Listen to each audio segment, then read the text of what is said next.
إن صلاتي ونسكي ومحياي ومماتي لله رب العالمين. وقال النبي صلى الله عليه وسلم: من كان له سعة فلم يضحى فلا يقربن مصلنا. শ্রদ্ধেয় সুসম্মানিত আজকের এই পবিত্র জুমার দিনের মুসল্লিবৃন্দ, প্রশংসা সেই মহান আল্লাহ তাআলার জন্য, যিনি আমাদেরকে এই পবিত্র জুমার দিনে একত্রিত হওয়ার তৌফিক দান করেছেন। তাই সর্বপ্রথম সেই মহান আল্লাহ তাআলার শুকরিয়া আদায় করে নিই, সকলেই বলি আলহামদুলিল্লাহ। দরুদ ও সালাম অবতীর্ণ হোক আমাদের শেষ নবী মুহাম্মদুর রাসূলুল্লাহ সাল্লাল্লাহু আলাইহি ওয়াসাল্লামের উপর, সকলেই বলি আল্লাহুম্মা আমিন, আল্লাহুম্মা সাল্লি আলাইহি, আল্লাহুম্মা বারিক আলাইহি। সম্মানিত উপস্থিতি, আজকে আমি আপনাদের সম্মুখে যে বিষয়টি নিয়ে আলোচনা করব সেটি হচ্ছে মাসাইলে কোরবানি, অর্থাৎ কোরবানির মাসলা মাসাইল সম্পর্কে। যেহেতু আমাদের এটা জিলহজ মাসের প্রথম দশক চলছে, সামনে আমাদের কিছুদিন পরেই কোরবানি হবে ইনশাআল্লাহ। তো সেদিকে লক্ষ্য রেখে সেই কোরবানির কিছু মাসাইল সম্পর্কে আমাদেরকে জানতে হবে, যে কোরবানি আমরা যে পশু দ্বারা করব সেই পশু সংশ্লিষ্ট বা কোরবানি সংশ্লিষ্ট বিষয় সম্পর্কে আমরা বিস্তারিত আজকের এই আলোচনায় শোনার চেষ্টা করব ইনশাআল্লাহ। প্রথমত আমরা আলোচনা শুনবো যে কোরবানি আসলে কাকে বলে, দ্বিতীয়ত আমরা জানবো যে কোরবানির হুকুম কি, তৃতীয়ত আমরা জানবো যে কোরবানির উদ্দেশ্য কি, চতুর্থত আমরা জানবো যে কোরবানি সামর্থ্য থাকার পরেও যদি আপনি না দেন তাহলে আপনার পরিণতি কি হতে পারে, আর আরেকটা বিষয় আমরা জানবো যে কোরবানি আমরা কখন করব, কখন কোরবানি করতে হয়। এই কয়েকটা পয়েন্টকে সামনে রেখে আমি আমার বক্তব্য আজকে আলোচনা শেষ করব ইনশাআল্লাহ। ওয়া মা তাওফিকি ইল্লা বিল্লাহ। প্রথমত আমরা জেনে নিই যে কোরবানি কাকে বলে, কোরবানি কি। কোরবানি বিষয়টি হচ্ছে মূলত একটি এমন একটা বিষয়, সুন্নাত বিষয়, যেটা আপনার কোরবান থেকে নির্গত। আমরা জানি যে কাররাবা ইয়াতাকাররাবু কুরবানান, গ্রামারের দিক দিয়ে এটার অর্থ হচ্ছে নৈকট্য অর্জন করা, নৈকট্য হাসিল করা। আমরা একটা শব্দ জানি আরবিতে যে করিব মানে হচ্ছে নিকটবর্তী, করিব হোনা মানে নিকটবর্তী হওয়া। ওইখান থেকে এসেছে কোরবান, যার অর্থ হচ্ছে কি নৈকট্য অর্জন করা। আর শরীয়তের পরিভাষায় কোরবানি বলা হয় যে নির্দিষ্ট দিনে নির্দিষ্ট সময়ে নির্ধারিত পশুর মাধ্যমে নিজের আত্মত্যাগ এবং মায়া মমতা সবকিছুকে বর্জন করে আল্লাহ তাআলার সন্তুষ্টি অর্জনের উদ্দেশ্যে এবং তাকওয়া অবলম্বন করে নির্দিষ্ট সময়ে নির্ধারিত পশু জবাইয়ের মাধ্যমে আল্লাহ তাআলার নৈকট্য অর্জন করার নামই হচ্ছে মূলত কোরবানি। তো এই কোরবানি সম্পর্কে আমাদেরকে জানতে হবে প্রথমত যে কোরবানির হুকুম কি। আমরা অনেকে জানি যে মহান আল্লাহ তাআলা তিনি বলেছেন সূরা কাউসারের মধ্যে যে ইন্না আ'তাইনাকাল কাউসার ফাসাল্লি লিরাব্বিকা ওয়ানহার। এই আয়াতের মাধ্যমে আমরা অনেকেই বলে থাকি বা অনেক ইমামগণ বলে থাকে যে এই যে আল্লাহ তাআলা হুকুম করেছেন, আদেশ দিয়েছেন যে ফাসাল্লি, তোমরা সালাত আদায় করো, লিরাব্বিকা তোমার প্রতিপালকের জন্য, ওয়ানহার এবং কি করো, কুরবানি করো, নহর করো। তাহলে এই আয়াতের মাধ্যমে ইমাম আবু হানিফা রাহিমাহুল্লাহ তিনি মত প্রকাশ করেন, তিনি বলেন যে এই কুরবানি করা হচ্ছে ওয়াজিব। কেন? কারণ আরবিতে একটা উসুল আছে, কায়দা আছে যে আল আমরু লিল ওয়াজুব, আমর যে কোনো আল্লাহ তাআলার আদেশ সেটা ওয়াজিবের জন্য ব্যবহার হয়, ফরজের জন্য ব্যবহার হয়। তো এই দিকে লক্ষ্য রেখে ইমাম আবু হানিফা রাহিমাহুল্লাহ তিনি বলছেন যে কুরবানি করা হচ্ছে কি ওয়াজিব, না করলে আপনি গুনাহগার হয়ে যাবেন। এটা হচ্ছে এক কথা। দ্বিতীয়ত তিনি আরেকটা দলিল পেশ করেছেন যে রাসূলুল্লাহ সাল্লাল্লাহু আলাইহি ওয়াসাল্লাম তিনি বলছেন যে জাবির রাদিয়াল্লাহু আনহু থেকে বর্ণিত, তিনি বলেন রাসূল সাল্লাল্লাহু আলাইহি ওয়াসাল্লাম তিনি বলেছেন যে মান কানা লাহু সাআতুন ফালান ইউদাহহা, কোন ব্যক্তির যদি সামর্থ্য আছে তারপরেও সে যদি কুরবানি না করে তাহলে ফালা ইয়াকরিবান্না মুসাল্লানা, সে যেন আমার মুসাল্লা মানে ঈদগাহের দিকে না যায় বা ঈদগাহে নামাজের জন্য না যায়। একদম কঠোরতা অবলম্বন করেছেন রাসূল সাল্লাল্লাহু আলাইহি ওয়াসাল্লাম। মানে আপনার সামর্থ্য থাকার পরেও যদি আপনি কুরবানি না করেন তাহলে আপনি ঈদগাহের মাঠেই যেতে পারবেন না সালাতের জন্য। তাহলে কঠিন ভাবে রাসূল সাল্লাল্লাহু আলাইহি ওয়াসাল্লাম বলেছেন। তো এই হাদিসকে এবং ওই কোরআনের আয়াতকে সামনে রেখে ইমাম আবু হানিফা রাহিমাহুল্লাহ তিনি বলছেন যে কুরবানি করা হচ্ছে কি ওয়াজিব। এবার আমরা জানবো যে এই যে আমরা বলি যে সুন্নাতে মুআক্কাদা, যেটা হচ্ছে প্রকাশ্য কল, প্রকাশ্য উক্তি, যেটা ইমাম শাফিঈ রাহিমাহুল্লাহ, ইমাম মালিক, ইমাম মাহমুদ ইবনে হাম্বল রাহিমাহুমুল্লাহ তারা বলছেন যে এটা হচ্ছে সুন্নাতে মুআক্কাদা। কেন? এর প্রকাশ্য একটা দলিল আছে। কি দলিল? যে হযরত ওমর রাদিয়াল্লাহু আনহু, হযরত আবু বকর রাদিয়াল্লাহু আনহুমা তারা দুজনেই মাঝে মধ্যে সামর্থ্য থাকার পরেও তারা কোরবানি করতেন না, ছেড়ে দিতেন মাঝে মধ্যে। কেন? কারণ সাধারণ মানুষ যাতে এটাকে ফরজ মনে করে না নেয়, যাতে করে ফরজ না মনে করে নেয়, যার কারণে তারা কি করতেন, মাঝে মধ্যে সামর্থ্য থাকার পরেও কোরবানি করা ছেড়ে দিতেন। তাহলে প্রকাশ্য একটা মত পেয়ে যাচ্ছে কি, যে কোরবানি এটা ফরজ নয়, যাতে করে মানুষ ফরজ না মনে করে নেয়, তার কারণে তারা মাঝে মধ্যে কোরবানি ছেড়েও দিয়েছেন।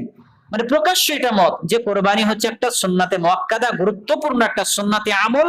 আর যেটা সম্পর্কে রাসূলুল্লাহ সাল্লাল্লাহু আলাইহি ওয়াসাল্লামকে যখন জিজ্ঞাসা করা হয়েছে যে কুরবানি কি, সাহাবীরা জিজ্ঞাসা করেছেন যে ইয়া রাসূলুল্লাহ সাল্লাল্লাহু আলাইহি ওয়াসাল্লাম কুরবানি আসলে কি? তখন রাসূলুল্লাহ সাল্লাল্লাহু আলাইহি ওয়াসাল্লাম বলেছেন কি, যে ইন্না মিন সুন্নতি আবিকুম ইব্রাহিম, যে এটা হচ্ছে তোমাদের পিতা ইব্রাহিম আলাইহিস সালামের সুন্নাত। তাহলে সেই সুন্নাতকে অনুসরণ করে আমাদের শেষ নবী মুহাম্মদ সাল্লাল্লাহু আলাইহি ওয়াসাল্লাম তিনি কুরবানি করেছেন, আর তাকে অনুসরণ করে আজকে আমরা বর্তমানে কুরবানি করছি। কিয়ামত পর্যন্ত সবাই মুসলিম জাতি তারা কুরবানি করবে সুন্নাত হিসেবে পালন করে। তাহলে আমরা সার্বিকভাবে কোরআনের আয়াত হাদিস থেকে আমরা বুঝতে পারি যে ওই কোরআনের আয়াত এবং হাদিসে যেটা বলা হয়েছে ওটা শুধুমাত্র গুরুত্ব আরোপ করা হয়েছে, গুরুত্ব দেখানো হয়েছে যে কোরবানি করতে হবে, এটা হচ্ছে গুরুত্বপূর্ণ একটা সুন্নাত।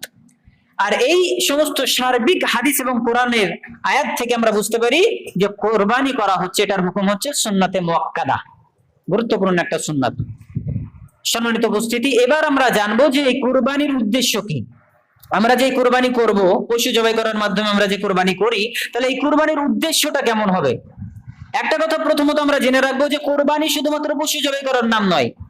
আমরা গরু, ছাগল, উট, দুম্বা এই সমস্ত যে পশুগুলো জবাই করে দিব আর এটা কুরবানি নাম, এটার নাম আসলে কুরবানি নয়। মূলত এটাই যদি কুরবানি হতো তাহলে কিন্তু এই বুধবার, আপনার রবিবার, মঙ্গলবার এই যে গরু জবাই হয়, ছাগল জবাই হয়, এগুলো তো আমরা কোরবানি বলি না। বলি কি? কোরবানি বলি না, শুধুমাত্র সাধারণভাবে পশু জবাই আমরা বলি। কিন্তু এই কুরবানির দিনে পশু জবাইকে কুরবানি বলছি, তার একটা কারণ আছে। নির্দিষ্ট দিনে, নির্দিষ্ট সময়ে, নির্দিষ্ট পদ্ধতি অনুযায়ী আল্লাহ তাআলার বা রাসূলুল্লাহ সাল্লাল্লাহু আলাইহি ওয়াসাল্লামের পদ্ধতি মেনে আমরা যে কোরবানিটা করছি আল্লাহর নৈকট্য হাসিল করার উদ্দেশ্যে, এটার নাম হচ্ছে কোরবানি। আর মাধ্যমটা হচ্ছে পশু জবাই করা। পশু জবাই করা শুধুমাত্র একটা মাধ্যম মাত্র। এবার আপনি যে পশুটা জবাই করবেন, আপনার ওই কুরবানিটা কবুল হবে কখন, আপনার উদ্দেশ্যটা কেমন হতে হবে? মহান আল্লাহ তাআলা তিনি বলছেন যে সূরা হজ 37 নম্বর আয়াতের মধ্যে তিনি বলছেন যে লা ইয়ানালাল্লাহু লুহুমুহা ওয়ালা দিমাউহা ওয়ালাকি ইয়ানালুহুত তাকওয়া মিনকুম। আল্লাহ বলছেন স্পষ্ট ভাবে যে লা ইয়ানালাল্লাহু লুহুমুহা, আল্লাহ তাআলার কাছে তোমাদের এই যে জবাইকৃত পশু, ওই পশুর তোমাদের মাংসটা আল্লাহর কাছে পৌঁছায় না। ওয়ালা দিমাউহা, তার যে রক্ত, ওই রক্তটা আল্লাহর কাছে পৌঁছায় না। কি পৌঁছাই? ওয়ালাকি ইয়ানালুহুত তাকওয়া মিনকুম, কি পৌঁছাই? শুধুমাত্র আপনার তাকওয়া, পরহেজগারিতা, আল্লাহ ভীরুতা। আপনি যে আল্লাহকে ভয় করে পশু জবাই করছেন, আল্লাহর রাস্তায় উৎসর্গ করছেন পশুটাকে, এই যে তাকওয়া, এই তাকওয়াটা আল্লাহর কাছে পৌঁছায়। আপনার যে নিয়াত, আপনার যে উদ্দেশ্য, এই উদ্দেশ্যটা আল্লাহর কাছে আপনার পৌঁছাবে। আপনি যে গরুর হাড্ডি, মাংস, রক্ত এগুলো কিছুই পৌঁছাবে না।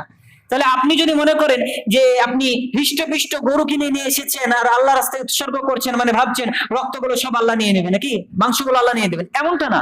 আপনি যে নিয়তে কোরবানি করছেন, যে উদ্দেশ্যে কোরবানি করছেন, সেই উদ্দেশ্যটা, সে তাকওয়া, আল্লাহ ভীরুতা, এটাই আল্লাহর কাছে পৌঁছাবে। বুঝতে পেরেছেন? এই জন্য এই আমাদের কুরবানি করার পূর্বে উদ্দেশ্য, নিয়তটাকে আমাদেরকে ঠিক রাখতে হবে। নিয়ত যদি ঠিক না থাকে, কোনোদিনও কিন্তু আপনার এই সুন্নাত নামক এই কুরবানি, এই ইবাদতটা আপনার কবুল হবে না। আর আল্লাহ তাআলা তিনি আরেকটা আয়াতের মধ্যে বলছেন সূরা বনী ইসরাঈলের মধ্যে যে ইন্নাস সালাতি ওয়া নুসুকি ওয়া মাহইয়ায়া ওয়া মামাতি লিল্লাহি রাব্বিল আলামিন। এখানে আল্লাহ তাআলা স্পষ্ট করেছেন যে আল্লাহ তাআলা বলছেন যে ইন্নাস সালাতি, নিশ্চয় আমার নামাজ, ওয়া নুসুকি আমার কুরবানি, ওয়া মাহইয়ায়া এবং আমার জীবন, ওয়া মামাতি আমার মরণ, লিল্লাহি রাব্বিল আলামিন, সবকিছু কার জন্য? বিশ্ব পরিচালনাকারী আল্লাহ পাক রব্বুল আলামিনের জন্য। সমস্ত কিছুই, আপনার নামাজ হোক, রোজা হোক, হজ হোক, যাকাত হোক, কুরবানি হোক, জীবন মরণ সবকিছু আল্লাহর জন্য। আল্লাহর সন্তুষ্টির উদ্দেশ্যে করতে হবে আপনাকে, আল্লাহর সন্তুষ্টির উদ্দেশ্যে করতে হবে। কোনো মানুষকে সন্তুষ্ট করার জন্য নয়, কোনো মানুষের ভালো লাগার জন্য নয়, কোনো মানুষের কাছে নাম নেওয়ার জন্য নয়, কোনো লোক দেখানোর জন্য নয়, যে মানুষ কি বলবে, কুরবানি যদি না দিতে পারি তাহলে মানুষের সামনে মুখ কিভাবে দেখাবো, সমাজে কিভাবে চলবো, এই উদ্দেশ্যে নয়। উদ্দেশ্য কি হবে? শুধুমাত্র একনিষ্ঠতার সাথে, একদম ইখলাসের সাথে আল্লাহর নৈকট্য হাসিল করার উদ্দেশ্যে আল্লাহর রাস্তায় পশু উৎসর্গ করতে হবে। এর নাম হচ্ছে কি? কুরবানি। এখন বর্তমান সমাজে আমরা দেখতে পাই যে এমন ভাবে আমরা কুরবানি করি লোক দেখানোর উদ্দেশ্যে। লোক দেখানোর উদ্দেশ্যে করি না, অনেকেই করি। কেন বলছি কথা? কারণ ওই ব্যক্তি সালাত আদায় করে না কিন্তু কুরবানি করে। সে মনে করে যে কুরবানি যদি না করি তাহলে সমাজে মুখ দেখাবো কেমনে। সে মনে করে কুরবানি না করলে তো সমাজে লজ্জিত হতে হবে। মনে করে না? অনেক মানুষ এমন আছে, কিন্তু সে লজ্জাবোধ করে কুরবানি না করার কারণে, অথচ সে সপ্তাহে 34 ওয়াক্ত সালাত আদায় করে না, একবারও তার লজ্জা লাগে না। জুম্মার দিনে সালাত আদায় করতে আসে, সে কুরবানির দিনে ঈদের সালাত আদায় করতে যায়, তার লজ্জা লাগে না। সারা বছর সে সালাত আদায় করতে যায় না, তাতে তার লজ্জা হয় না, কিন্তু কুরবানি না করলে তার লজ্জা হয়। অথচ যে কুরবানির বিষয়টা সে মেনে চলছে, আল্লাহ বলছেন যে ফাসাল্লি, তোমরা সালাত আদায় করো, তারপরে বলছে লিরাব্বিকা ওয়ানহার, তারপরে তোমরা কুরবানি করো। প্রথমে নামাজের জন্য বলা হচ্ছে আপনাকে, আর নামাজ এমন একটা ইবাদত যেটা আপনার প্লেটের মতো, প্লেটের উপরে আপনার অন্যান্য ইবাদত গুলো টিকে থাকবে। প্লেটটাই নাই তাহলে আপনার অন্যান্য ইবাদত টিকতে পারবে না। কোথায় রাখবেন আপনি? রাখার জায়গাটাই নাই আপনার। বুঝতে পারছেন আমার কথা? তাহলে আমরা সালাতটাই আদায় করি না, অথচ আমরা এই কুরবানি না করাটাকে লজ্জাবোধ মনে করি। মানে বিশাল লজ্জা, মুখ দেখাতে পারি না সমাজে যে কুরবানি দিতে পারিনি, মানে একদম কেমনই হয়ে যায় আমাদের ভিতরটা, তাই না? প্রেস্টিজে আঘাত লাগে একদম। তো এমন যদি আমাদের মানসিকতা হয় যে সালাত আদায় করি না, ফরজ ইবাদতের সাথে কোনো ধার ধারি না, আর এই সুন্নাতে মুআক্কাদা যেটা না করলেও আপনার যায় আসে না, সামর্থ্য যদি না থাকে আপনি করলেন না, কোনো সমস্যা নাই, কিন্তু সামর্থ্য না থাকলেও আমরা ধার দেনা করে হলেও আমরা করি। এটা এতটা বাধ্যতামূলক আমরা মনে করি এই কুরবানি করাটাকে, যতটা আমরা এই সালাত আদায় করাকে কিছুই মনে করি না। অথচ সালাত ছাড়া কুরবানি তো দূরের কথা, কোনো ইবাদতই টিকবে না, আপনার কোনো ইবাদত টিকবে না। এই সুন্নাত তো দূরের কথা, আপনার ফরজ ইবাদত গুলোই টিকবে না। বুঝতে পেরেছেন আমার কথা? যে আজকে আমরা কি মনে করি, আমরা এই যে সালাত আদায় করি না, এই সালাত সালাত সালাত সালাত কতদিন আর বলবো আমি বা আলেম ওলামারা আপনাদের সামনে কতদিন বলবে বলেন তো? আজকে মুসলিম সমাজকে বলতে হচ্ছে সালাতের জন্য, মুসলিমদেরকে বলা হচ্ছে সিয়ামের জন্য, মুসলিমদেরকে বলতে হচ্ছে কোরবানি করার জন্য। এগুলো কেন আপনাকে বলতে হবে? দাওয়াত কেন আপনাকে দিতে হবে? আপনি তো মুসলিম, আপনার কাছে কেন এই সমস্ত বিষয় নিয়ে আলোচনা করতে হবে? দাওয়াত দিতে হবে অমুসলিমের কাছে, দাওয়াত দিতে হবে বিধর্মীর কাছে। দাওয়াত কেন আপনার কাছে এই দিন রাত, মানে সব সময় এই জুমার খুতবাতে এই সালাত আদায় করো, সালাত আদায় করো, সালাত আদায় করো, এগুলো কেন করতে হবে আপনার কাছে? আপনার বিবেক জ্ঞান বুদ্ধি দিয়ে আল্লাহ পাঠিয়েছেন, কোন গরু ছাগল করতে পাঠাননি আল্লাহ আপনাকে। গরু ছাগলের না হলে বোধ শক্তি নাই, বিবেক বুদ্ধি নাই, তারা বোঝে না, সঠিক বেঠিকের মধ্যে পার্থক্য করতে পারে না। কিন্তু আপনি বলছেন, বোঝার পরেও এত কিছু জানছেন যে সালাত ছাড়া কোনো ইবাদত টিকবে না, অথচ সেই আপনি পশু কেনার জন্য একদম প্রতিযোগিতা করছেন। ও 10,000 টাকা দিয়ে পশু কিনেছে, আমাকে 12,000 টাকা দিয়ে কিনতে হবে। ও 15,000 টাকা দিয়ে কিনেছে, আমি 20,000 টাকা দিয়ে কিনবো। ও ছাগল কিনেছে, আমি গরু দিব। ও দুম্বা কিনেছে, আমি ছাগল দেবো। এরকম ভাবে আপনি প্রতিযোগিতা করছেন। আপনি সুন্নাতের হিসেবে যেভাবে প্রতিযোগিতা করছেন, এইভাবে যদি আমরা এই প্রত্যেকটা সমাজের মানুষ যদি নামাজের বিষয়ে প্রতিযোগিতা করতো, তাহলে মসজিদ ফাঁকা থাকতো না। কিন্তু আজকে বর্তমান সমাজে নামাজকে কিছুই মনে করি না, কিন্তু এই কুরবানি, এই সুন্নাত বিষয়গুলোকে আমরা সব সময় আমরা কি করি? প্রতিযোগিতা করি আমরা। তাহলে এইরকম নামধারী মুসলিম হয়ে, আর এই কুরবানি করা মুসলিম হয়ে, আর এই গরুর গোশত খাওয়া মুসলিম হয়ে কোনো লাভ নাই। বুঝতে পারছেন কি আমার কথা? এই জন্য যে কুরবানিটা করছেন, এই কুরবানির আপনার উদ্দেশ্যটা ঠিক রাখেন। আর উদ্দেশ্য তখনই আপনার ঠিক হবে যখন আপনি নিজের আমল নামা যা কিছু সালাত সহ অন্যান্য ফরজ ইবাদত ঠিক থাকবে, পরে আপনি যখন কোরবানিটা করবেন তখন আপনার উদ্দেশ্য ঠিক আছে। আর যখন আপনি এই সমস্ত ইবাদত গুলো করছেন না, শুধু কোরবানিকে প্রাধান্য দিচ্ছেন, মানে বোঝা যাচ্ছে যে আপনার ওই উদ্দেশ্য ঠিক নাই। আপনি শুধুমাত্র দায় সারা কাজ মনে করে করছেন, যে করতে হয় তাই করছি, না করলে সমাজে মুখ দেখাতে পারবো না, তাই আমাকে করতে হচ্ছে, তাতে টাকা খরচ হচ্ছে, কোনো সমস্যা নাই, এটা মনে করে আপনি করছেন। তাহলে উদ্দেশ্য যদি এরকম থাকে, আপনার কিন্তু কোরবানি কবুল হবে না। আমাদের সমাজে প্রচলিত আর একটা উদ্দেশ্য আমাদের থাকে, যে গরুর গোশত খাওয়া থাকে না?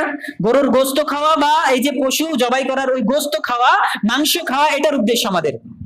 অনেকে আছে সমাজের বুকে যারা কুরবানিতে গরুতে ভাগ দিতে হয় 7টা, উটে ভাগ দিতে হয় 10টা, ছাগল একাই একটা।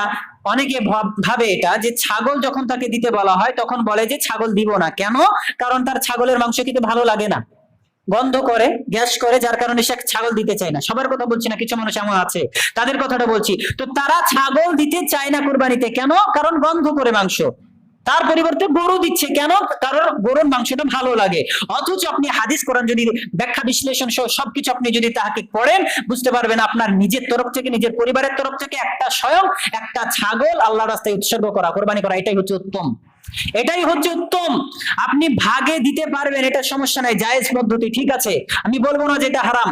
কিন্তু ভালোভাবে যদি আপনি পড়েন, তাহলে আপনি বুঝতে পারবেন যে গরু যেটা সরাসরি রাসূলুল্লাহ সাল্লাল্লাহু আলাইহি ওয়াসাল্লামের আমল, সফরের ক্ষেত্রে, যুদ্ধে যখন গিয়েছেন, কোন সফরে আছেন, তখন 7 জন মিলে তারা ভাগ দিয়েছেন। সেই হিসেবে হাদিস দলিল আমরা পেশ করছি, 7 পরিবারে দেওয়া যাবে, আমি কিছু বলবো না, ঠিক আছে, আপনি দেন।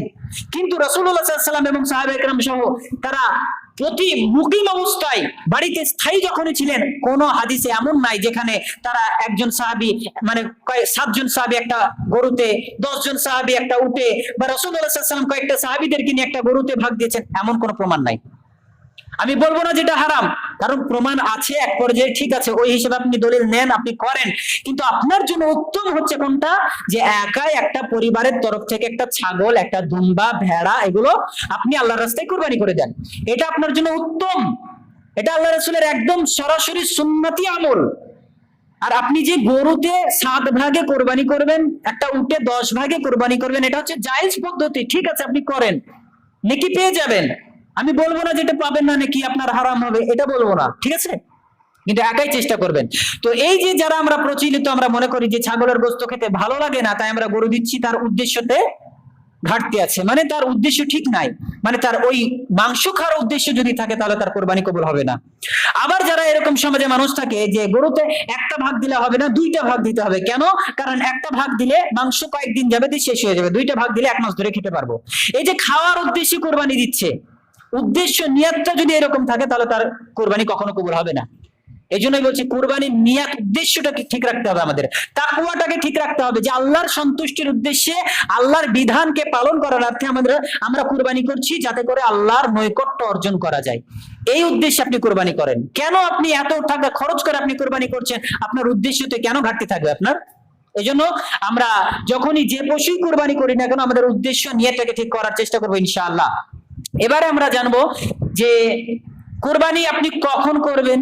কোরবানি কখন করা সম্পর্কে রাসূলুল্লাহ সাল্লাল্লাহু আলাইহি সাল্লাম তিনি বলেছেন যে একজন সাহাবী যখন কোরবানির সালাত আদায় করছেন, রাসূলুল্লাহ সাল্লাল্লাহু আলাইহি সাল্লাম এরকম অবস্থায় একজন সাহাবী আগে থেকে অলরেডি তিনি কি করেছেন? পশু জবাই করে নিয়েছেন, ছাগল জবাই করে নিয়েছেন। এরকম অবস্থায় রাসূলুল্লাহ সাল্লাল্লাহু আলাইহি সাল্লাম দেখছেন যে ওই ব্যক্তি, ওই সাহাবী ছাগল জবাই করে নিয়েছেন বা কোরবানির পশুটা জবাই করে নিয়েছেন। এবার রাসূলুল্লাহ সাল্লাল্লাহু আলাইহি সাল্লাম তাকে জিজ্ঞাসা করা হলে তিনি উত্তরে বলছেন কি, যে ঈদের দিন আর মাংস খাবো না, পরিবারের মাংস খাওয়াবো না, এটা কি হয়? খুশি কোথায় থাকবে? মাংস না খেলে, মাংস না থাকলে কোথায় খুশি থাকবে? এইরকম ভাবে সে উত্তর দিচ্ছে। তো রাসূলুল্লাহ সাল্লাল্লাহু আলাইহি ওয়াসাল্লাম হাদিসের মধ্যে জানিয়ে দিচ্ছেন যে কি, মান যাবাহা ক্বাবলা সলাতি ফাহুয়া লিনাফসিহি, কেউ যদি নামাজের পূর্বে, মানে ঈদের নামাজের পূর্বে কেউ যদি জবাই করে, তাহলে সে তার নিজের জন্য জবাই করলো, শুধু গোশত খাওয়াই হলো তার। ওয়ামান যাবাহা বা'দা সলাতি ফাকাদ আতাম্মা নুসুকাহু, আর কেউ যদি কুরবানির নামাজের পরে কেউ যদি জবাই করে, তাহলে সে তার কুরবানিকে পূর্ণ করলো, তার কোরবানিকে কি করলো? পূর্ণ করলো। মানে বোঝা যাচ্ছে কোরবানি কখন করতে হবে? নামাজের পরে করতে হবে। এটা হচ্ছে একটা পদ্ধতি, একটা নিয়ম। যদি আগে করেন, সেই কোরবানি কিন্তু আপনার কবুল হবে না, শুধুমাত্র গোশত খাওয়াই হবে, গোশত খাওয়া ছাড়া আর কিছুই হবে না, বুঝতে পারছেন? এই জন্য আমরা চেষ্টা করব কোরবানি নামাজের পরে, যখন নামাজ হবে নির্দিষ্ট সময়, সেই নামাজের পরে আমরা জবাই করার চেষ্টা করব। এরপরে কুরবানি যদি না করেন, তাহলে ওই হাদিসটা তো পার হয়ে গেল। প্রথমে যেটা বললাম, রাসূল সাল্লাল্লাহু আলাইহি ওয়াসাল্লাম বলেছেন যে কোনো ব্যক্তির যদি সামর্থ্য আছে, তারপরেও সে কুরবানি করলো না, তাহলে সে ব্যক্তি কি করবে? ঈদগাহের মাঠেই যাবে না, সালাতের জন্য যাবে না। অথচ দেখা যায় সমাজের বুকে অনেক মানুষ মানে সামর্থ্য থাকার পরেও দেয় না। কেমন সামর্থ্য?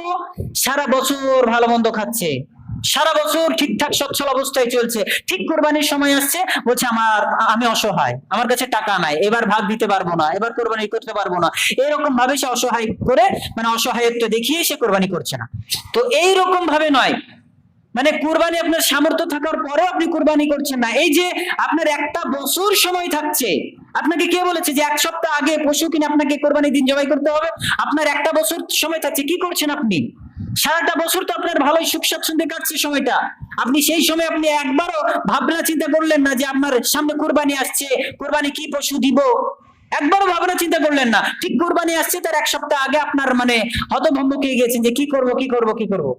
তো এরকম তো আল্লাহ তাআলা বলেননি বা আল্লাহ রাসূল সাল্লাল্লাহু আলাইহি ওয়াসাল্লাম বলেননি। আগে থেকে আপনি এমন একটা পশু নির্ণয় করে রাখেন যে পশুটার উপর আপনার মায়া মমতা জন্মাবে, যে পশুটা জবাই করতে গেলে আপনার চোখ দিয়ে অশ্রু ঝরে পড়বে, এমন একটা মায়া মমতা ওয়ালা জানোয়ারকে আল্লাহর রাস্তায় উৎসর্গ করুন, তবেই তো আপনার ওই কুরবানিটা আল্লাহর রাস্তায় কবুল হবে। নাহলে কিভাবে কবুল হতে পারে? আপনারা কেন বুঝেন না যে আমরা ঘটনা সবাই জানি, সেই ঘটনা থেকে আমরা শিক্ষা কয়জন নিই?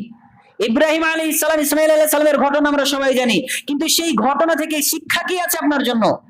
যেখানে আল্লাহ তাআলা ডাইরেক্টলি জানিয়ে দিচ্ছেন যে কি ইব্রাহিম আলাইহিস সালাম স্বপ্নে দেখলেন ইসমাঈলকে কোরবানি করছেন। তো কুরবানি করার পরে তার স্বপ্নকে সত্যায়ন করার জন্য তার উভয় বাপ বেটা মিলে কি করলেন? কুরবানি করার জন্য প্রস্তুত হয়ে গেলেন।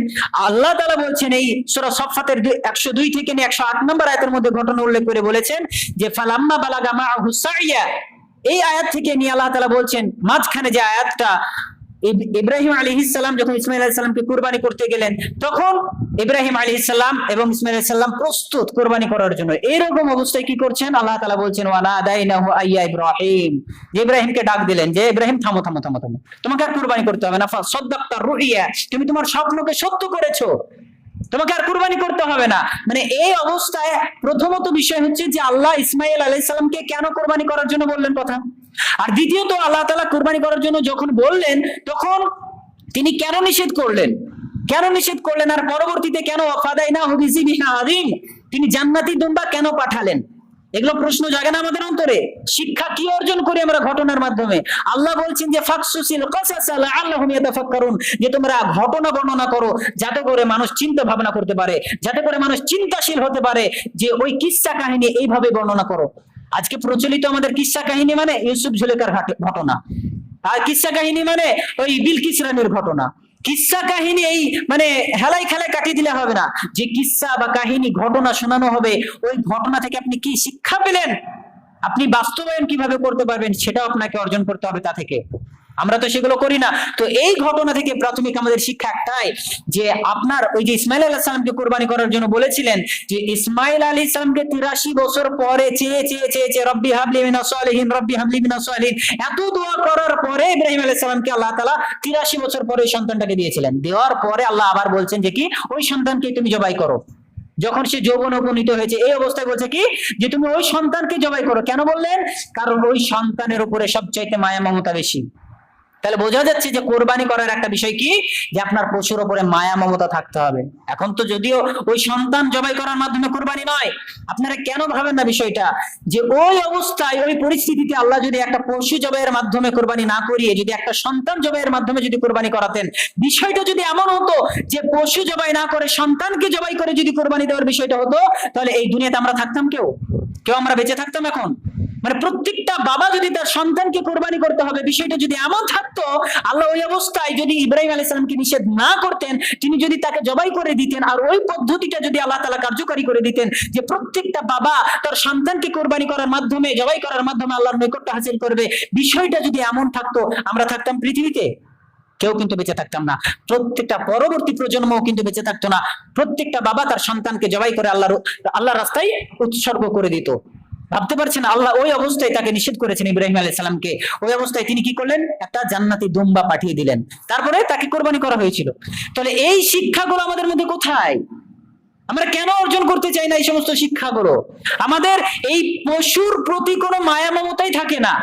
যেখানে একটা সন্তানকে জবাই করার কথা বলা হচ্ছে, কারণ তার উপরে সবচাইতে মায়া মমতা, ওই মায়া মমতাওয়ালা সন্তানকে আল্লাহর রাস্তায় কুরবানি করার জন্য বলা হচ্ছে, সেখানে একটা পশুর প্রতি আমাদের বিন্দু মাত্র আমাদের মায়া মমতা নাই।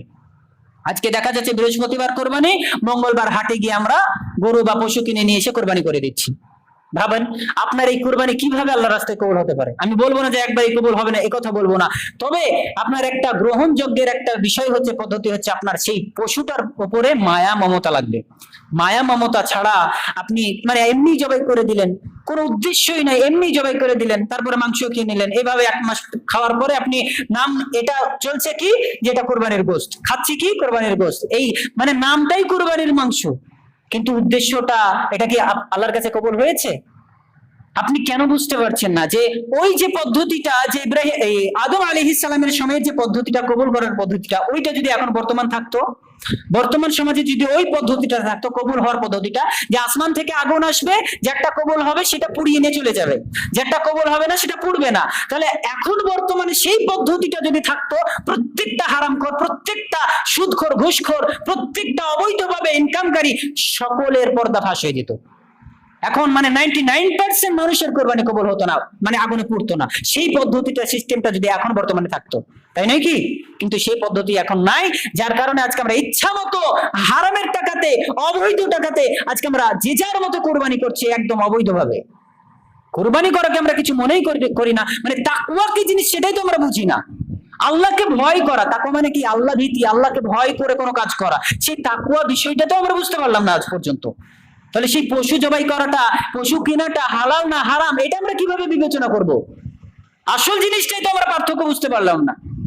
এই জন্য আমাদেরকে সবসময় চেষ্টা করতে হবে যে আমাদের তাকওয়া মানে অন্তরে রাখা, এবং আমাদের উদ্দেশ্য সচ্ছল রাখা, আমাদের নিয়তটাকে পবিত্র রাখা, যে নিয়ত দ্বারা আল্লাহর রাস্তায় আমরা কোরবানি করছি সেই নিয়তটাকে আমাদেরকে সঠিক রাখা, তবে আপনার কিন্তু কোরবানি কবুল হবে, নচেত কিন্তু আপনার কোরবানি কখনোই কবুল হবে না। সম্মানিত উপস্থিতি, এবার আমরা কয়েকটা মাসাইল সম্পর্কে আরো জেনে নিব। যে কোরবানি যে আমরা সামনে করব, সেই কোরবানি সম্পর্কিত বিষয় আমরা তো এর আগেও শুনেছি। কোরবানির পশু কেমন হবে সেটা হয়তো আপনারা জানেন, যে 4টা খুঁত বিশিষ্ট। প্রকাশ্য খুঁত যদি আপনার থাকে সেটা কোরবানি হয় না, চলে না, হবে না। প্রকাশ্য 4টা খুঁত, সেটা কি? একটা হচ্ছে প্রকাশ্য অন্ধ, স্পষ্ট অন্ধ কানা, সেটা আপনি দিতে পারবেন না। দ্বিতীয়ত ল্যাংড়া খোড়া, স্পষ্ট ল্যাংড়া খোড়া পশু আপনি দিতে পারবেন না। তৃতীয়ত আপনার একদম প্রকাশ্য কমজোর, দুর্বল যদি রোগা হয় তাহলে সেটা আপনি দিতে পারবেন না। আরেকটা হচ্ছে প্রকাশ্য আপনার বার্ধক্যে পৌঁছে গেছে, একদম কোন রকম শরীরের শক্তি নাই, ক্ষমতা নাই, একদম দুর্বল, এরকম পশু আপনি কোরবানি দিতে পারবেন না। এই 4টা প্রকাশ্য খুঁত ব্যতীত আপনার কোন একটা যদি খুঁত থাকে, আপনি দিতে পারবেন না কোরবানি। ঠিক আছে? আর কিছু ত্রুটিযুক্ত বিষয় যদি আপনার পশুর মধ্যে থাকে, সেটা মাকরুহ, অপছন্দনীয়। তার মধ্যে একটা হচ্ছে শিং ভাঙা, যে পশুর শিং নাই এমন পশু যদি দেন, মানে শিং ভেঙে গিয়েছে এমন পশু যদি দেন, এটা হচ্ছে মাকরুহ, অপছন্দনীয়। দিলে যা হবে না বিষয়টা এমন নয়, তবে অপছন্দনীয়। একদম ত্রুটি মুক্ত যদি পশু দেন, সেটা হচ্ছে আপনার জন্য উত্তম। আরেকটা হচ্ছে কান কাটা, সামান্য ছিদ্রতে কোনো সমস্যা থাকে না, কিন্তু একদম পুরোপুরি ছিদ্র না থাকা, এটা হচ্ছে উত্তম বিষয়। আর যদি সামান্য পরিমাণ ছিদ্র থাকে, সামান্য পরিমাণ শিং ভাঙা থাকে, তাহলে তাতে কোনো সমস্যা নাই, তবে এটা হচ্ছে একটা মাকরুহ বিষয়, অপছন্দনীয় বিষয়। বুঝতে পেরেছেন? বাকি কোরবানি পশু ক্রয় করার পরে যদি এই সময়ের ব্যবধানে যদি আপনার পশুতে কোনো খুঁত চলে আসে, তাহলে কোনো যায় আসে না, কোনো সমস্যা নেই, আপনি সেটাকে কোরবানি করতে পারবেন। আরেকটা বিষয় হচ্ছে রাসূলুল্লাহ সাল্লাল্লাহু আলাইহি ওয়াসাল্লাম বলেছেন যে লা তাসবাহু ইল্লাল মুসিন্না, যে তোমরা দাতা ব্যতীত তোমরা কোরবানি করিও না। স্পষ্ট ভাবে তিনি বলছেন যে কি, ছাগল হোক, গরু হোক, উট হোক, সেটা দাতা ব্যতীত তোমরা কি করো না? কুরবানি করিও না। তাহলে এখানে সিন্নুন, লা তাসবাহু ইল্লাল মুসিন্না, মুসিন্না এখানে সিন্নুন থেকে এসেছে। তো এইখানে একটু ইখতিলাফের বিষয় আছে, যে সিন্নুন মানে কেউ বলছে যে দাঁত, আর অর্থগত দিক দিয়েও এটা সঠিক যে সিন্নুন মানে দাঁত, আর একটা সিন্নুন মানে হচ্ছে বয়স। তো দুটো বিষয়ে মতভেদ আছে, যে সিন্নুন মানে এক শ্রেণীর আলেমরা বলেছে দাঁত, আরেক শ্রেণীর আলেমরা বলেছে যে এটা বয়স বোঝানো হয়েছে। তো দুটোকে সামনে রেখে সামঞ্জস্যতা এনে দুটোকেই বিষয় বলা হচ্ছে, যে ছাগল যেহেতু দাঁতে 1 বছর বয়সে, ছাগল দাঁতে 1 বছর বয়সে, সেই হিসেবে একটা ছাগল যদি 1 বছর বয়স অতিক্রম করে যায়, তারপরেও সেটা যদি না দাঁতে, তাহলে সেক্ষেত্রে আপনি ওই ছাগলটাকে আপনি কি করতে পারবেন? কোরবানি করতে পারবেন। ঠিক আছে? আর একটা গরু দাঁতের সময় হচ্ছে 2 বছর, এবার 2 বছর অতিক্রম করে গেছে, এই অবস্থাতে আপনার দাঁতে নেই সেই গরুটা, এই অবস্থা আপনি সেই গরুটাকে কোরবানি করতে পারবেন, কোনো সমস্যা নাই। একটা উট দাঁতে হচ্ছে 5 বছরে, 5 বছরের পরে আপনার দাঁতে নেই, এই অবস্থা আপনি কোরবানি করতে পারেন যদি 5 বছর অতিক্রম করে যায়। কিন্তু উত্তম পদ্ধতি হচ্ছে সেটা যদি দাঁতে, তবেই। এটাই প্রকাশ্য স্পষ্ট মত, যে দাঁতাটা হচ্ছে আপনার জন্য উত্তম। এরপরেও যদি আপনার না দাঁতে অথচ সময় অতিক্রম করে গেছে, সেই ক্ষেত্রে আপনি সেটাকে কোরবানির পশু হিসেবে আপনি জবাই করতে পারেন। ঠিক আছে? এরপরে এছাড়াও আমরা এটাও জানার চেষ্টা করব যে কুরবানি যে আপনি করবেন, নিজে করার চেষ্টা করবেন, কুরবানি নিজে করার চেষ্টা করবেন। রাসূলুল্লাহ সাল্লাল্লাহু আলাইহি ওয়াসাল্লামের হাদিস দ্বারা এটাও প্রমাণিত আছে, সুনানে তিরমিজিতে হাদিসটা এসেছে, যে রাসূলুল্লাহ সাল্লাল্লাহু আলাইহি ওয়াসাল্লাম, আয়েশা রাদিয়াল্লাহু আনহা তিনি বলছেন যে রাসূলুল্লাহ সাল্লাল্লাহু আলাইহি ওয়াসাল্লাম যখন কুরবানি করতেন, যে কাবশাইনি আমলাহাইনি আকরানাইনি, তিনি সাদা কালো শিং বিশিষ্ট, এবং তিনি নিজে 2টো ভেড়া কুরবানি করতেন, নিজে হাতে কুরবানি করতেন, একাই জবাই করতেন তিনি। আপনারা বলতে পারেন একা কিভাবে জবাই করবে, আপনার যদি সিস্টেম জানা থাকে আপনি একা করতে পারেন, কোনো সমস্যা নাই, কিন্তু শর্ত থাকতে হবে, এক তো আল্লাহর নাম নিয়ে জবাই করতে হবে, দ্বিতীয়ত আপনার ছুরি ধারালো হতে হবে।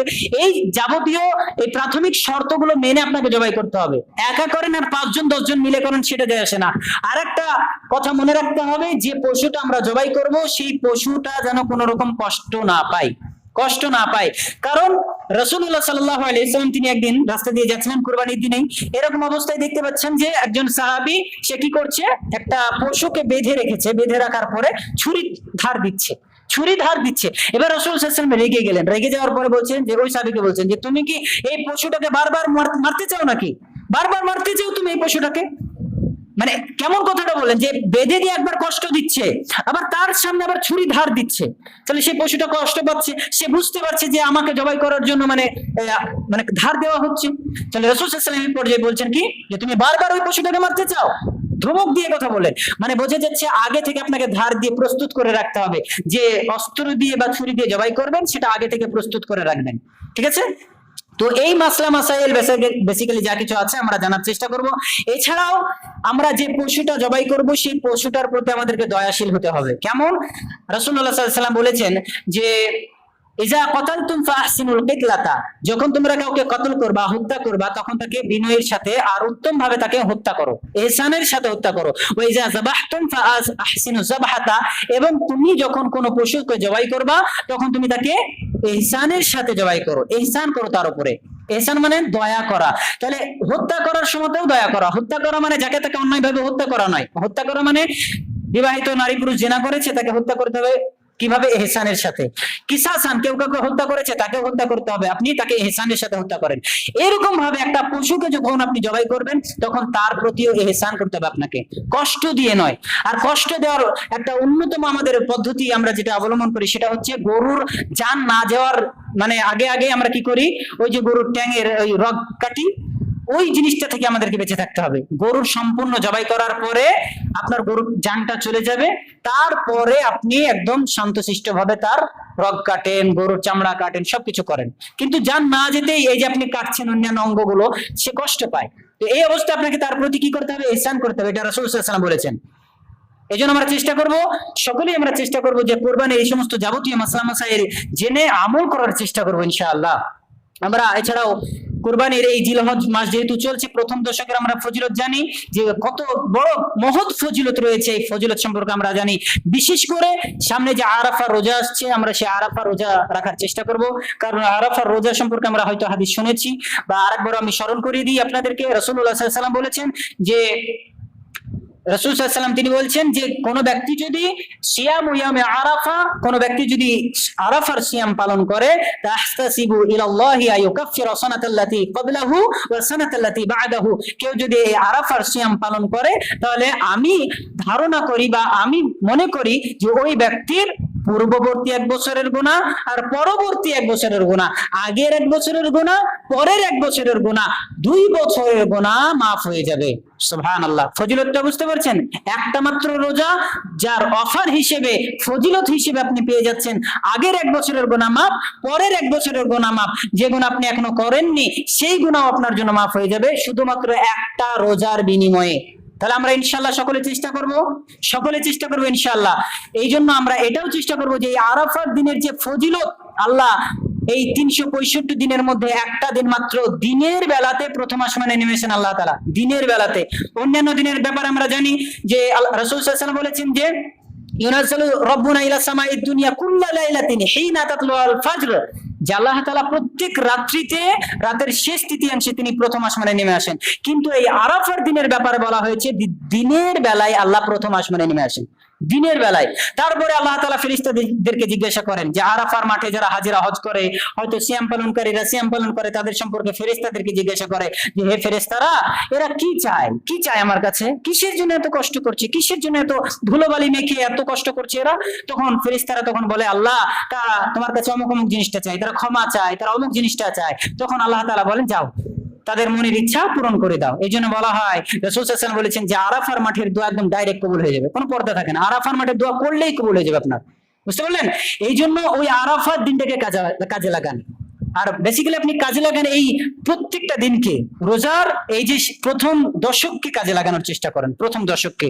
যদি আমরা অনেক ইখতিলাফের মধ্যে থাকি আরাফা রোজা কোন দিনে রাখবো, প্রকাশ্য মত হিসেবে আপনার বিবেক বুদ্ধিকে কাজে লাগিয়ে আপনি ভাবেন, চিন্তা করেন, আরাফার রোজা কুরবানির আগের দিন রাখার চেষ্টা করেন। আরাফার রোজা কুরবানির আগের দিন রাখার চেষ্টা করেন, যেটা ইয়াউমে আরাফা, যে দিনটার নাম সেই দিন। বুঝতে পেরেছেন? অনেক ইখতিলাফি বিষয়, আমি সেদিকে যাচ্ছি না, তবে আগের দিন মানে 28 তারিখে বৃহস্পতিবার যদি আমাদের কুরবানি হয়, সেই হিসেবে আপনি বুধবার 27 তারিখ আপনি এই সিয়ামটা রাখবেন।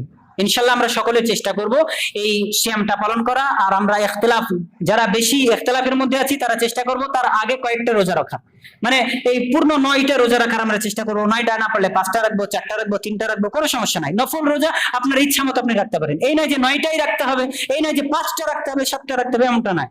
আপনার ওইটার একটা রোজার ফজিলত, বাকি অন্যান্য রোজার গুরুত্ব বেশি আছে, ফজিলত বেশি আছে। এমনকি রমাদান মাসের ইবাদত এতটা আল্লাহর নিকটে পছন্দনীয় না, যতটা ইবাদত এই জিলহজের প্রথম দশকের ইবাদত গুলো আল্লাহর কাছে পছন্দনীয়। কেন? কারণ হচ্ছে এই জিলহজের প্রথম দশকে সমস্ত ইবাদত গুলো আপনি একত্রিত অবস্থায় পেয়ে যান। আপনি ভাবেন যে আপনি রমাদান মাসে সিয়াম পাচ্ছেন, সালাত পাচ্ছেন, দান সদকা, অন্যান্য ইবাদত সব পাচ্ছেন, কিন্তু হজ পাচ্ছেন না, কুরবানি পাচ্ছেন না। আপনি এমনি দিনে হয়তো নফল সিয়াম পাচ্ছেন, আপনি সালাত পাচ্ছেন, দান সদকা পাচ্ছেন, অন্যান্য ইবাদত পাচ্ছেন, হয়তো হজ পাচ্ছেন না, সিয়াম পাচ্ছেন, অন্যান্য ইবাদত পাচ্ছেন না।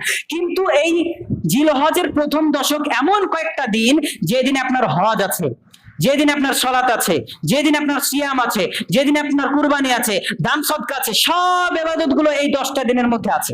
সব ইবাদত গুলো, ফরজ ইবাদত সহ নফল সুন্নাত সব ইবাদত এই 10টা দিনের মধ্যে পাওয়া যায়। এই জন্য এই 10টা দিনের আল্লাহ কসম কেটেছেন, ওয়ালা ইয়ালিন আশরে, এই 10 রাত্রির আল্লাহ তাআলা কসম কেটে বলেছেন। এই জন্য আমরা এই 10টা দিনকে আমরা গুরুত্ব দেওয়ার চেষ্টা করব, বিশেষ করে কোরবানির দিন এবং কোরবানির আগের দিন আমরা চেষ্টা করব গুরুত্ব দেওয়ার। এই বলে আমি আপনাদেরকে বলবো যে বেশি বেশি তাকবীর পাঠ করবেন, এটা একটা অন্যতম সুন্নাত বিষয়। চাঁদ ওঠার পর থেকে নিয়ে আইয়ামে তাশরিক 11, 12, 13 তারিখ পর্যন্ত চাঁদের আপনি তাকবীর পাঠ করবেন, আল্লাহু আকবার, আল্লাহু আকবার, লা ইলাহা ইল্লাল্লাহ, আল্লাহু আকবার, আল্লাহু আকবার, ওয়ালিল্লাহিল হামদ। এই তাকবীরটা প্রতিনিয়ত আপনি মনে মনে সদা সর্বদাই পাঠ করতে থাকবেন। ইনশাআল্লাহ আল্লাহ তাআলার কাছে পরিশেষে দোয়া করি, আল্লাহ তাআলা আমাদেরকে সকলকে যেন কুরবানি পর্যন্ত পৌঁছানোর তৌফিক দান করুক, এবং আমরা যে উদ্দেশ্যে, যে নিয়তে আমরা কুরবানি করার জন্য আগ্রহী, সেই উদ্দেশ্য, সেই নিয়তকে আল্লাহ তাআলা আমাদেরকে যেন কবুল করে নিক। আল্লাহুম্মা আমিন। ওয়া আখিরি দাওয়ানা আনিল হামদুলিল্লাহি রাব্বিল আলামিন। আল্লাহুম্মা সাল্লি আলা মুহাম্মাদ ওয়া আলা আলি মুহাম্মাদ কামা সাল্লাইতা আলা ইব্রাহিম ওয়া আলা আলি ইব্রাহিম ইন্নাকা হামিদুম মাজিদ। আল্লাহুম্মা বারিক আলা মুহাম্মাদ ওয়া আলা আলি মুহাম্মাদ কামা বারাকতা আলা ইব্রাহিম ওয়া আলা আলি ইব্রাহিম ইন্নাকা হামিদুম মাজিদ। সুবহানাকা রাব্বিকা রাব্বিল ইজ্জাতি আম্মা ইয়াসিফুন ওয়া সালামুন আলাল মুরসালিন ওয়াল হামদুলিল্লাহি রাব্বিল আলামিন। আসসালামু আলাইকুম ওয়া রাহমাতুল্লাহ।